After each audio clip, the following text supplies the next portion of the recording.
Welcome to our 86th podcast for Thanks for Your Service. Our focus is on historical topics relating to the Australian military. You can find us on Facebook, X and YouTube. Just search for Thanks for Your Service. And our website is www.thanksforyourservice.net. And you can email us at info@thanksforyourservice.net. Michael Veitch is back again with perhaps his last book with an Australian military history focus. So joining me on the line is Michael Veitch from the Yarra Valley, a warm Yarra Valley afternoon in Victoria. Michael, how do you describe yourself these days? Are you an actor, a comic, a RAF officer, a media personality, or author? I'm a man of many bills, and I'm not really a comedian anymore. I've never really been a comedian. I did comic acting in my youth. I do a bit of stage acting, but mainly the only person who will employ me to do acting is myself. So I've got a couple of plays. Actually, one of my first one-man stage shows was called Flak, and it was basically me being about 6 or 7 of the blokes that I'd met doing my first book and telling some of their stories of flying during the Second World War.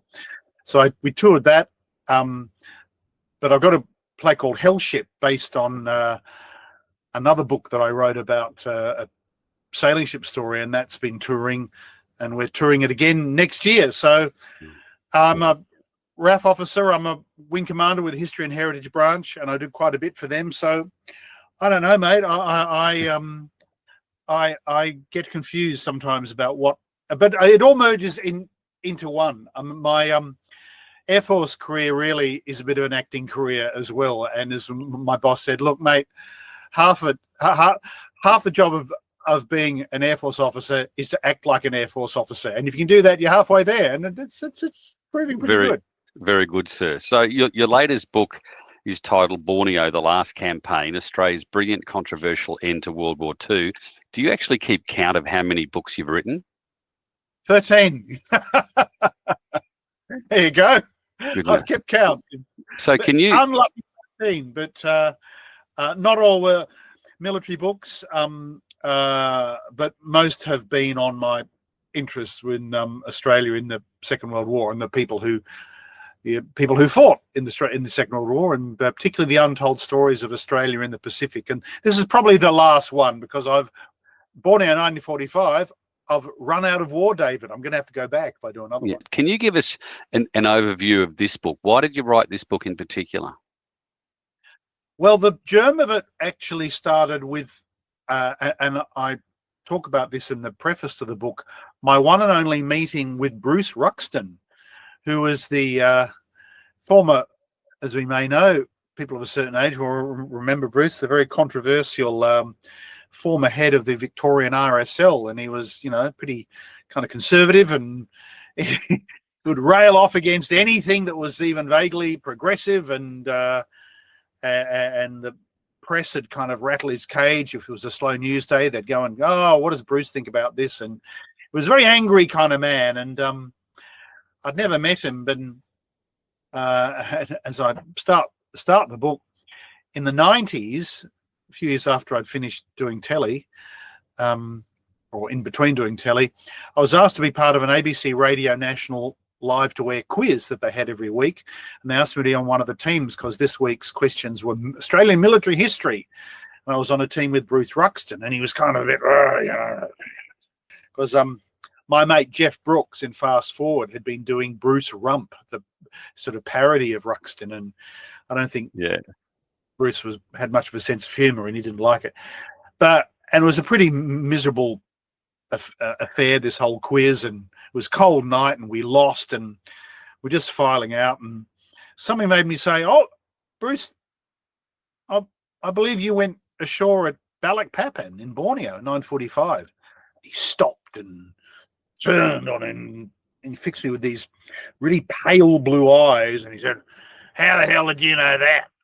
I said, "Oh, well, I'd just done a bit of research, and I know Borneo was a campaign that's sort of been a bit forgotten, and we don't really talk about it much." And he said, "Come over here, we'll have a bit of a chat." And for the next hour, he told me about his war It was the only campaign he'd been in was Borneo, and how extraordinary it was, and how difficult it was coming back because nobody really cared about it, and to an extent, people still don't. And he became a very different man, a very kind of gentle man that I hadn't seen. So that I said, I want to explore this campaign more, because it really is the one people just sort of add on to the end of it. Oh, it was like, Australia fought the Japanese in Kokoda and Milne Bay and New Guinea and blah, blah, blah.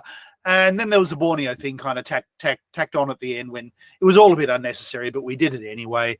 And there you go. It was all pretty easy and that. But the reality is Borneo was an extraordinary feat of military arms undertaken by this country. And yes, it has been totally forgotten, but not just by subsequent generations to the war. It was forgotten by Bruce Ruxton's own generation, because when he came back at the after war's end, everybody was sick of the war. This country had been through 6 years of it, and people were over it. They didn't even want to talk about it. And it was kind of, even back then, it was like, oh, there was a bit of a waste of time. What you bother doing that for?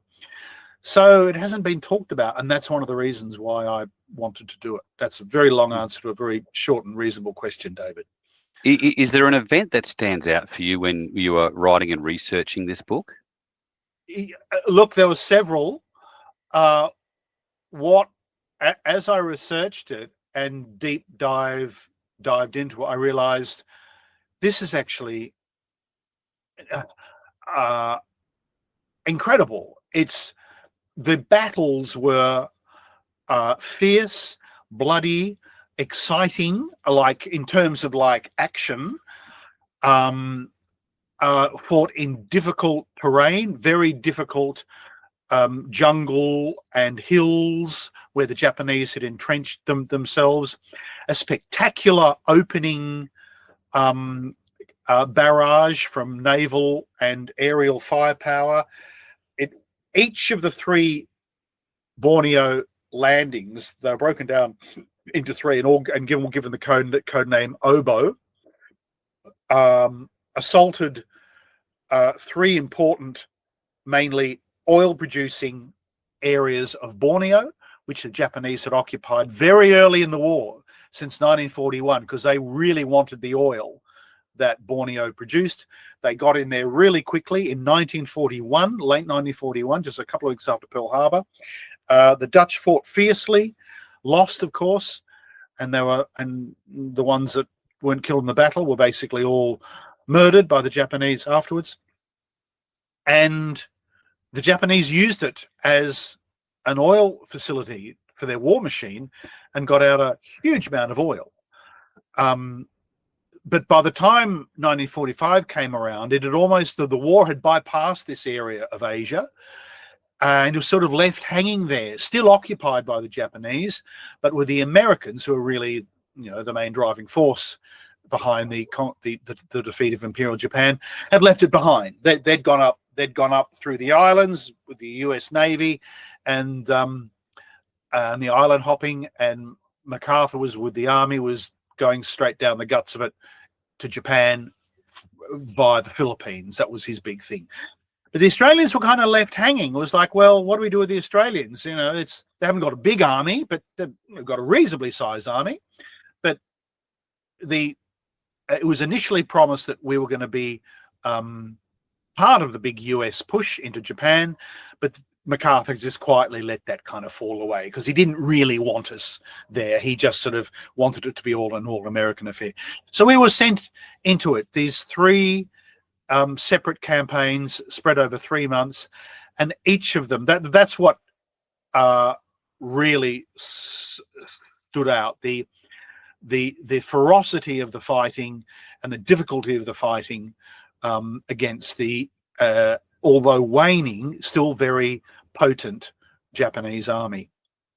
And you mentioned MacArthur. There's a great photo in the book with Moorehead and the CO of the 2nd 43rd Battalion. Yeah, and it's if a picture could paint 1,000 words, I mean, people will have to buy the book to see the photo. But yes. that photo in particular really stood out, and a very Australian moment. Yes, he sorry, it wasn't Blamey in that instant. It was I can't remember the battalion colonel's name. If you've got it there, I've just blanked on him, but he turned up.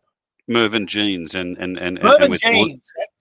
And with Moorehead, MacArthur. Yes. So the second of the landings was called Oboe 6. There were originally going to be 6 landings, and 3. It was pared down to just 3, but they kept the original numbers. So the sequence went Tarakan, which is Oboe 1. Oboe 6 was North Borneo, that's Brunei and the British part of Borneo. And Oboe 2 was Balikpapan on the part of the Dutch East Indies. MacArthur and Les Moorehead turned up just an hour after the landing on Oboe 6 for basically a kind of meet the troops and a feel good press photo shoot, really.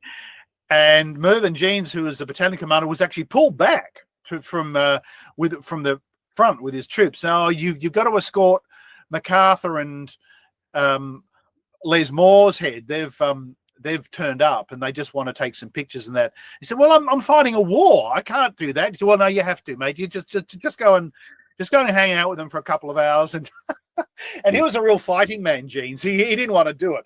And that, as you say, David, the picture I found has him looking like, "Oh, what am I doing? Hanging around these bloody toffs. All I want to do is get back fighting the Japanese." Yeah. Now, this is only one in a number of military history books you've written. Is there a common approach to how you research and write these books? What's involved in writing a book like this in terms of your workload and your planning? I don't consider myself a storyteller. I'm much more of a I don't consider myself a historian, David. I'm much more of a storyteller, and I like to write what I like to read, and particularly in the history of the Second World War, I really like the colour and the movement and the human side, what was actually like to be there, rather than endless sort of reams of dates and facts and figures and unit numbers, etc.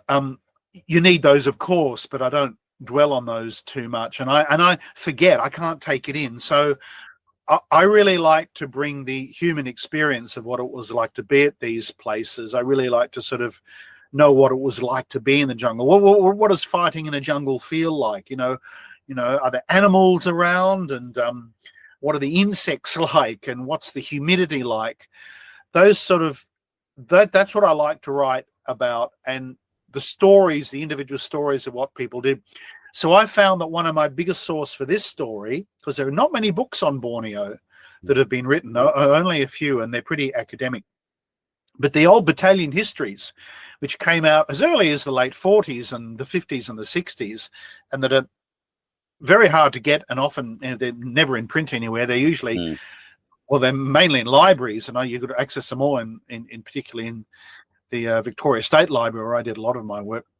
And they're brilliant, absolutely brilliant. Small scale, colour and movement of what these men actually had to go through on the ground, yes, on a day-to-day basis. And so that's how I wrote it, from the feeling of what it was like to be there. And then some of the politics, because some of the politics is kind of wacky. Like, yes, it was a strange campaign because it wasn't really necessary. If we hadn't gone into Borneo at all, it would have made not one iota of difference to the end of the war. But the fact is that we did go in there, and I think we should be very proud of the fact that we conducted an extremely efficient and professional military campaign against a vicious and a dogged and a fanatical enemy in the Imperial Japanese. And we did it very professionally and with minimal casualties. 500 blokes died. Now, it doesn't seem like a lot, but I tell you what, put 500 blokes into a town hall, and that's a lot of grieving widows and a lot of broken families and grief and kids without parents and things like that. So, yeah, it wasn't big in the scale of the battles of the Second World War, but it was big enough. Yeah. Now, I was at your book launch in Healesville. Was it October, I think? Yeah. October? And you indicated that this particular book may wrap up your military history focus. So what's next for Michael Veitch? Well, I'm actually doing a maritime history book. I'm doing a book on the Lockard, the ship that crashed into the southern Victorian coast near Port Campbell with only 2 survivors, the boy and the girl. And it's a great story of the 19th century, and it's a very dramatic story, and there's a lot to it. It was the last sailing, it was the end of the sailing ship era. And it's a tragic story, and it's a really interesting story of how we came to be in Australia during those times. And there's a lot to go on, a lot of accounts. But there's a Lockard Gorge. Well, the place is called Lockard Gorge. So that's what I'm working on at the moment, and I've really got to get going because my publisher, Allen and Unwin, are going to be wanting it soon. I'm going to be getting those dreaded phone calls like, "How's it going, Michael? Just wondering how one's looking." And I go, getting there. So going back to my first question, and if your publisher is listening to this podcast, you are a full-time author. Now, we are recording this a couple of weeks before Christmas, and this book would be a great Christmas present. So where can people get it? It's pretty easily obtainable. I think Big W have just put in an order. All good booksellers, Amazon and Booktopia, all online. It's not hard to get at all. It's at pretty common airports. You go some airports, and all the big bookshops have it at the moment. And it's published by Hachette Australia. And the book again is Michael Veitch, Borneo The Last Campaign, Australia's brilliant controversial end to World War II. Michael, it's always a pleasure to chat. Thank you so much for your time today. No worries, David. Thanks, mate. Always a pleasure. That's the podcast for today. Christmas is only weeks away, so what a great gift this book would make. We're keen to hear your feedback by leaving a review on your podcast app. Your review helps new listeners find our podcast. And if you have any special requests or suggestions for our podcast, please get in touch. You can help support this podcast via Patreon or Buy Me a Coffee. The links are on our website and our Facebook page, and your support helps us with the production of this podcast. Do you have a relative who has served in the Australian military? Our family military history research packages, sources, records to better understand the service and experience of those who've served. You can find out more information on our website. Thanks for listening, thanks for your service, and season's greeting for Christmas 2025.